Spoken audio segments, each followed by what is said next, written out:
the opportunities that you have here. You're not just confined to your job role. You can just raise your hand and say that I want to learn this, and your managers are there to back you up.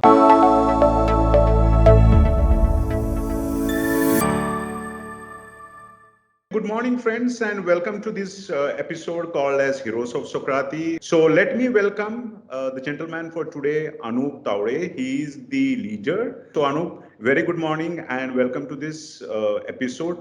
Thanks for taking out time for this conversation. Would like to hear a little about yourself. Thanks, Manoj. Good morning. So I've joined Sokrati 6 months ago, and it has been an amazing journey so far. Uh, the 6 months that I worked here, every day was a new learning, to be honest.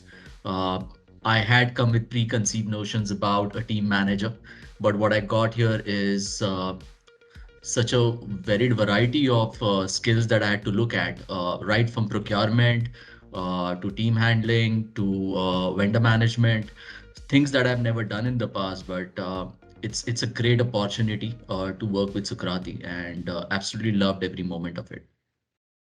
Fantastic, great. Thanks, Anup, and welcome to this. So, Anup, I think one interesting thing which our audience will be interested is that what has been your overall experience at Sokrati, especially considering the last 2 years of pandemic has been predominantly working from home, which definitely is very challenging for every one of us. So, what has been your experience at Sokrati? So Manoj, I joined Sokrati 6 months ago, and prior to which I was working in another organization. So I can relate to the different styles of working, what I had experienced in the past and what I am experiencing now. And I must say that Socrates leaps and bounds above anyone in terms of work-life balance. The culture that we have here, it just we don't talk about it, but we actually get into action, right?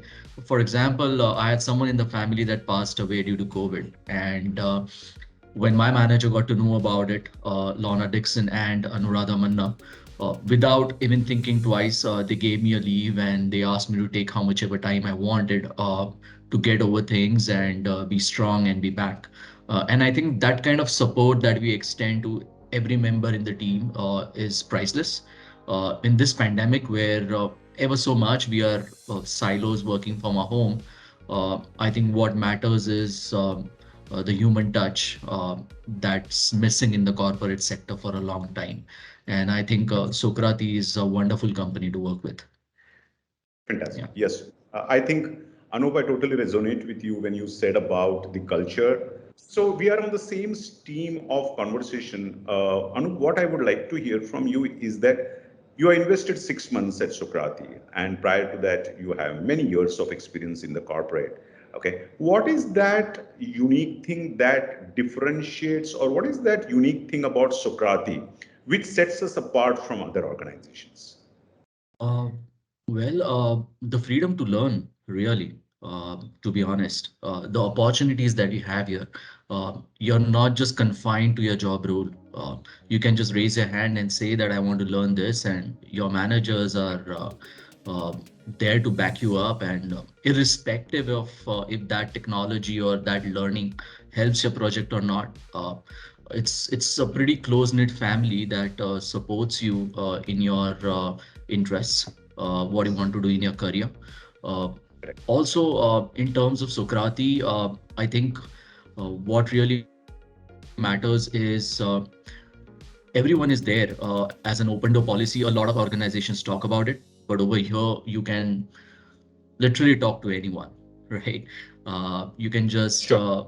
schedule a meeting and have a conversation. I have experienced that firsthand. When I was Absolutely. got into procurement, I had no clue what I was doing, but I just knocked on anyone's door and all they were all willing to help. And that's Right. something that you don't see often. And I had some questions that were absolutely irrelevant, but people guided me, helped me, educated me. And that is Right. such a lovely feeling.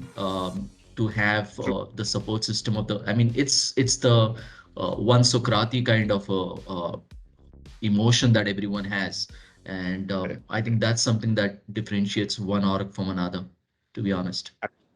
Absolutely, Anup. So, Anup, what I want to understand now is since you invested around 6 months now, how do you keep you yourself,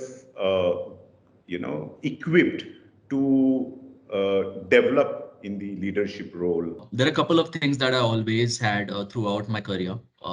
It's been roughly 11 years now, and the first thing would be to develop a range of skills, right? You can't just be associated with one skill and live with that for rest of your life. Today, the world has changed. Yes. Develop new skills, learn new things. And I think growing leaders are constantly updating and expanding their skill sets and knowledge. And I think each one of us, if you want to grow in our industry, we have to rely on skills that we have and learn new skills so that we can grow. I think the next pointer would be learning through experiences. I think when I first began, I was a fresher, but over the years, when I look back, in every organization, I had someone to look up to, some experiences that taught me the good and bad things. So the more you experience, I think the more you know, and that means that even the most difficult challenges present an opportunity to engage and experience and learn the lessons it holds. And we can just apply those experiences in difficult situations. So yeah, second pointer would be learning through experiences, which I think it's very key. No college would teach you that, to be honest.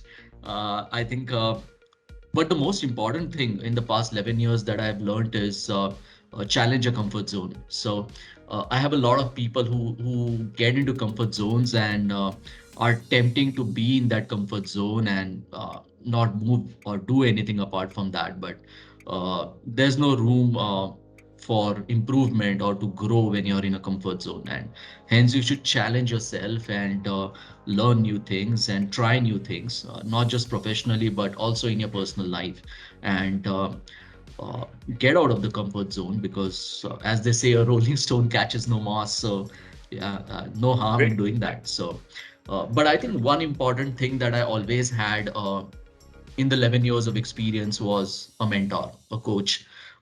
If I look back at every organization, I at least had one or two people I look up to, and I'm still in touch. Not just for professional help, but also in day-to-day life. If I come across certain questions, I know whom to shoot those questions at. I think the best way to grow as a leader is to have a mentor, a coach that can become a better version, help you to become a better version of yourself, and guiding through important decisions. For example, it's been 6 months here at Sokrati, and I've been working with a huge shout out to Lorna Dixon and Anuradha Manna, whom I'm reporting to. I think they're amazing mentors, friends alike, and I've learned so much. There are times when three of us uh, have learned things together, and Okay. that's and we have found our mentors. So uh, more importantly, Lorna and Anuradha have helped me to learn faster from my successes and failures, and I think that adds so much value to me as a leader. Uh, have helped me to be humble and grow really. Yeah. Great. Thanks, Anup. With that, now I will channel to a little different question that we have been hiring in quite numbers, and we have big numbers on the radar to be, coming on board. Okay. So, what is your criteria for hiring, or what is your message for those who are aspiring to come on board? What should they be equipped with? I think a few things that I look into from the long list is a positive attitude. Uh, I think you can hire someone who has a lot of degrees, a lot of skills, but if that the person does not have an attitude, I don't think you any school can teach you attitude. But if you have great attitude, I think that person can acquire as many skills and be an asset to a company. So a positive attitude is what I always look into a person. I really don't care much about what his degrees are, what colleges he's gone, but his willingness to learn, his enthusiasm. I think more importantly, if the person is willing to discuss the past mistakes without being negative, and that urge to be better in life always, I think that's what I look at. Also, someone who's detail oriented. What I mean by that is I've seen a lot of resumes where you have spelling mistakes, you have incorrect sentences and typos and sloppy resumes. And I think a detail oriented person uh, who shows the signs of being well organized would always benefit your business. And uh, it's something that I would love to have in a person. Um the next would be a good communicator, and every industry has an emphasis on good communicator. And I think over the years we say that, oh, he needs to have good verbal and written skills, right? But it's not limited to that. A good communicator not only is someone who would get his point across well, right? You might be super amazing with your vocab, but what's the point if you can't explain things to the other person? And I think someone who can, explain things in layman term is someone who's a good communicator to me, who can engage someone in a conversation. And I think I like those kind of people, and that those always benefit our stakeholders. Stakeholder management is so important, right, for any business Sure. to grow. Um, Among the long list, probably I have is one thing that's important is culture fit. Uh, any company, we always say that, I'm not sure if you've heard this, but we tend to say that, oh, that company is not a great place to work, or that company is a good place to work. And I True. think it's based on our experiences. At the end of the day, we in management are the ones who break or make the culture of a company, or the reputation of a company. So someone who has a culture fit, a similar thought process. We at Sokrati, we respect work-life balance, and someone who would enjoy that, who's responsible enough to take care of our own culture fits, is someone I would love to hire. To be honest, it's pretty simple, not rocket science. So Absolutely. yeah. Any last one or two things as your message to existing new people who are coming on board and those who aspire? Any one or two key things or your key messages? I would say don't have any preconceived notions when you join Sokrati. I was absolutely blown away with the kind of people over here. That's after 11 years of work experience. Never Fantastic. experienced such an amazing work environment. Anyone, right from Lorna, Anuradha, Vivek, and the entire IDC team has been amazing. I Sure. think go fearless is a key mantra I would like to give to every new hire, because there are so many things you can learn at Sokrati. There are so many questions you can ask, and there is always someone who will answer your question, right? You'll never be left alone. So go fearless. There's so much to learn, and I think you're at the right place, to be honest. Fantastic. I think fantastic inputs. And friends, you have been watching Heroes of Sokrati with conversation with our leader Anup, who has detailed out the message that what he and Sokrati as an organization focuses on with everybody coming on board and those who are aspiring to come in. This is the right place. Uh, Watch out for our series Heroes of Sokrati, where you'll get to hear from the folks whom you're going to meet the day you join or on your interview panel. Thank you very much.